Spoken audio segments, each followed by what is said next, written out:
It's Mary Kay here, and I'm the Grammy from Grammy Square. I have to admit that sometimes I've avoided patterns with lots of rows of single crochets. They felt so boring and tedious. Today I'm going to show you what I wish I had known a long time ago. How to crochet 3 rows of single crochets at the same time.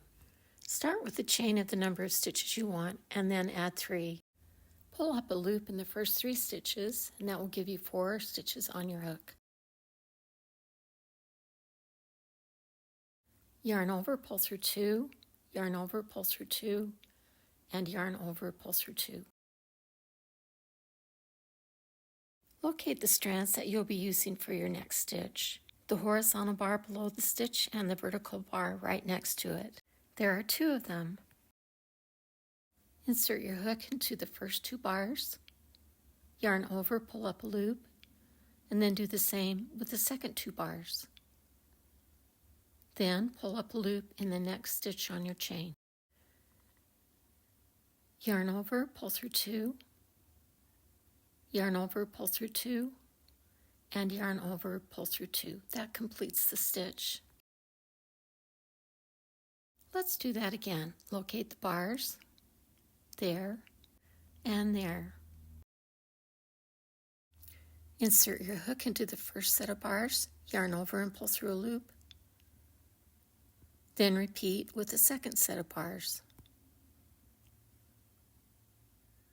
Insert your hook into the next chain, yarn over, pull through a loop, then yarn over, pull through 2, yarn over, pull through 2, yarn over, pull through 2.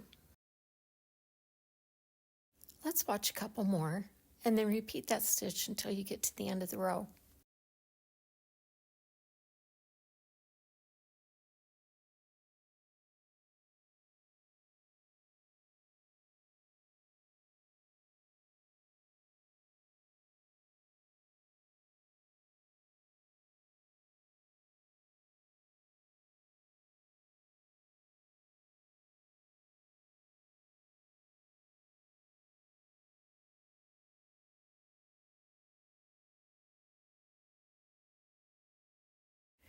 At the end of this row, you can see the 3 rows of single crochets that you created. And it was pretty easy, wasn't it? One thing to be aware of is that it doesn't look the same on the back. So if you want to turn your work and do that again on the back side, it will not look the same. That might not matter to you, but if it does, you can single crochet more than 3 rows at a time. Just add 1 more chain and pick up 1 extra loop on your first stitch for the number of rows you want.